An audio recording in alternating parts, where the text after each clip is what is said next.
Hi, this is János, it's Reverb Audio, and I'm making this video for Michael Zimmerman, who has built a pair of Voigt pipes, the same pipes that I have with Sonido drivers, and he has a terrible experience with them. They sound really poorly, and let's find out what's happening and how we can help. I just made a really long video, and I will make another one as a continuation of that, but before I do that, I will have this one as a quick solution, because I just had a chat with Nelly, and then her idea was, yep, that this is like absolute failure for a setup with the pipes in this room, but if we flip it over to a different orientation, then that can make it work. So now let's find a solution for that.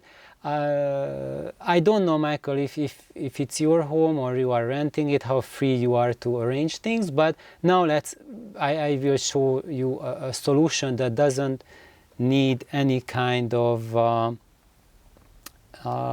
big hammering or just doing something strange. So right now, let's see what's happening. So basically this is the current layout, and what we have here is that this room where the speakers are, it has a really optimum length and width for the pipes, like 5.5 meters by 3.4 meters. That should sound great. However, because we have this nook here in the back,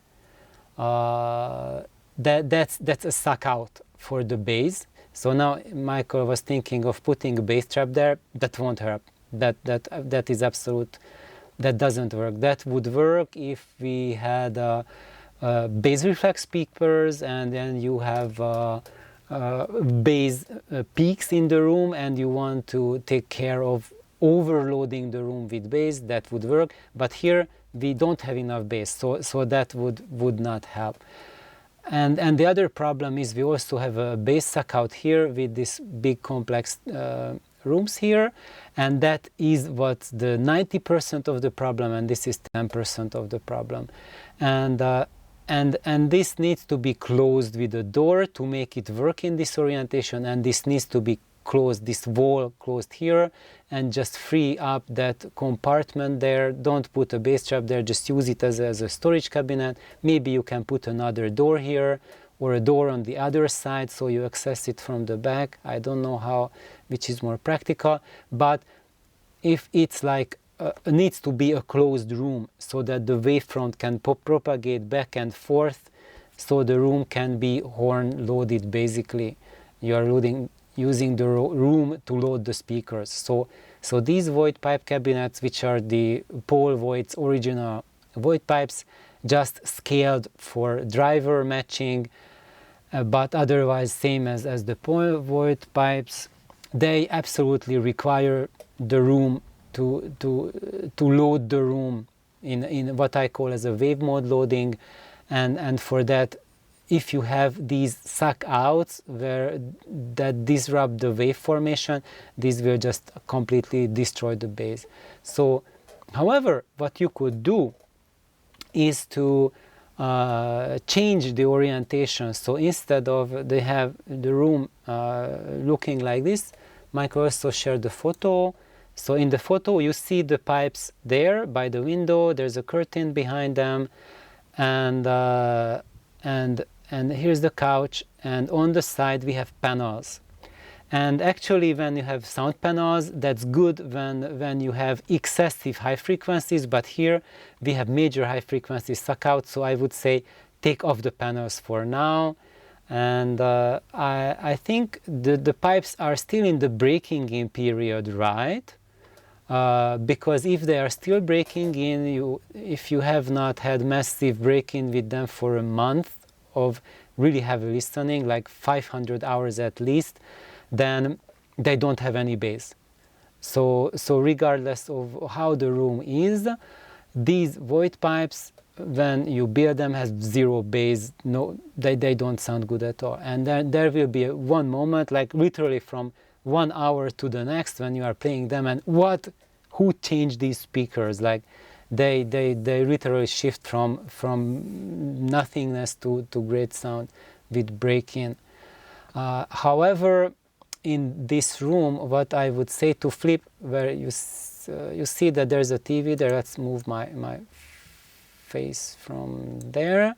So where you now see the TV, put the speakers on that wall, so they are flanking the TV, and put the sofa where the armchair is. So flip around the listening situation, and there the pipes will be able to load the room much better than what they are doing now.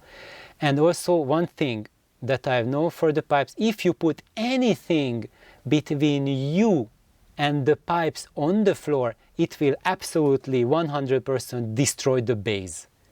So part of what the big bass suck out you have is might be this you have the table right between you and them.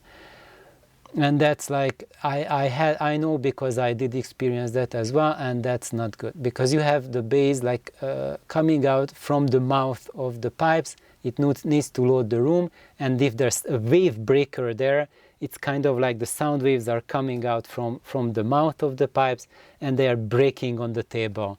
So there needs to be a clear line of sight between you and the port of the pipes or the mouth of the pipes. If you put anything in between them, it will severely compromise the bass quality.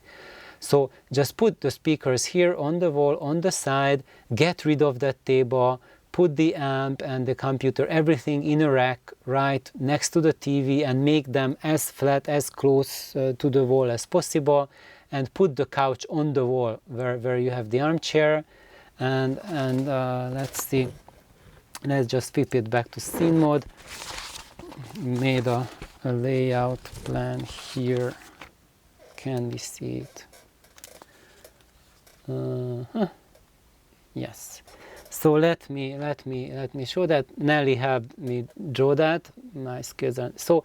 This is the room, and there you see there's the windows, and I think that might be a door or just a big window. So the TV is right now over there, so leave it where it is and put one speaker next to it, and then you have a door, and put the next speaker over there, and the sofa there, and nothing in between there. Just leave this space open, and you can put your chair to the side and have someone else sit there and listen. And here, don't put any bass trap there. You can leave it open. Or you can, if you can put in a wall there, maybe you try, but in this orientation, this will work, because you are creating by creating a horn loading. When you have like a narrower part where the speakers are, it always must be the narrower wall, and where you are sitting must be at least equal to that wall or longer. So that opening there will actually help and work with you to create a better bass response in that orientation. And this is really the critical thing, that room complex there, the difficult thing. This is what sucks out a lot of the bass. Try to put get just a piece of plywood. If you are not allowed to build there, best solution would be to put a door there and just seal it off. And that will create like a good working space for the speakers. And if you cannot do that, just buy a piece of plywood, and when you are listening, put it there to completely close the path between there, and when you are not listening, you can just move it somewhere in this room. So this would be my, and not just my, Nelly's recommendation. So Nelly gave this recommendation to you, and I 100% concur with it. And that actually would have been my next video, when I show you my rooms, how I use my pipes, which are the same as your pipes, how I went through progressions with them. And when I have a similar place as you did, this is the only way to make the pipes work, to flip around the orientation, and that part, just here, this will be the really big problem that suck out, that needs fixing. And this way you'll have also better experience with your TV as well, And as Nelly said, very important, much better feng shui. With that, you will have a much nicer living experience, and with all of that, with the computer, TV, and everything in your room, and just how you feel in the room. And another thing that Nelly just reminded me, and I haven't talked now, is the break-in. You absolutely be mindful that the first month of the break-in, bass will sound broken. And that's what I experience, that's what people experience. So if you have a really good room where you don't have, like an optimal room, that's like perfectly wave loading the speakers, even then it's a problem. You won't have really good bass until they break in. And the cabinets that István recommended of Sonido, they help load difficult rooms, but if you flip around, I think, and Nelly thinks too, that these will work once they are fully broken in. And until they are fully broken in, don't expect anything at all in the bass department.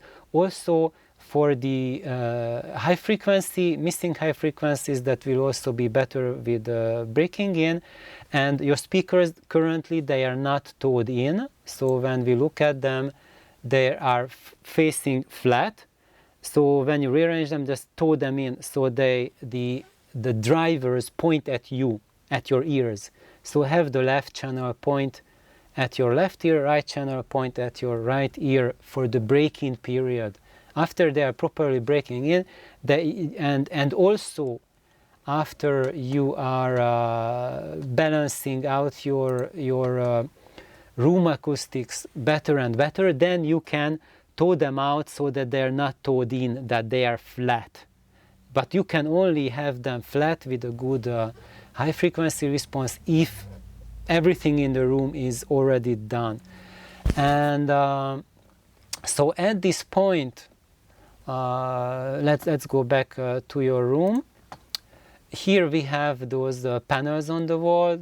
They just help to get rid of the high frequencies. So at this point, while the drivers are breaking in, and initially just take off those sound panels from the wall, because you need to see how it is. If you just have, when you flip over your orientation to this one,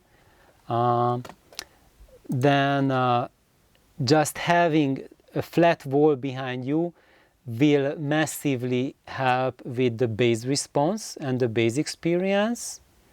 So try it out first without those panels, and if everything is good, then try to put in the panels, add them one by one. And also Nelly reminded me that there's like a really good break-in material that I should share that with you. So I'm going to share that with you so that you can, when you are not at home or you just go to a different room, let that break in, because that's the break-in CD that I used for my Voigt pipes. Actually now it's like I ripped the CD, so I will send you the MP3. And that thing actually was designed by, I think, by NASA to break in satellites. So they used it to break in the transponders of satellites. So it's really like a working break-in thing that's officially used for really high money count technology, where it really matters, and people spend a lot of time to just get things working the best they can in the best possible way. So just play that like 8 hours a day for a month to break in the drivers properly, and after that evaluate the bass. Until then, do not think anything about the bass. Probably it will sound crap, and just because the drivers are not broken in. So I think right now your problems stem with, number one, I don't know how much they have broken in. If not, then breaking is an absolute deal breaker. they will massively improve than properly broken in. If you have put them in István's cabinet, there it's much, even without broken in, you will have some bass already, and breaking in will not be as radical as here. In these original Voigt pipes, break-in is absolutely hyper critical. The other thing, change the orientation, because right now your room works 100% against them. Number 3, the coffee table, nothing. You must not place anything between these pipes and yourself. That space must be absolutely free, otherwise bass is destroyed. So now you have 4 or 5 factors going against bass and also against high frequency. And I think if you just do these rearrangements, give this a try, and let them break in. I will email you that break-in material, and good luck. Thank you for tuning in, and I hope for everyone who are on their Voigt pipe journeys, this will be helpful as well. So thank you. Bye bye.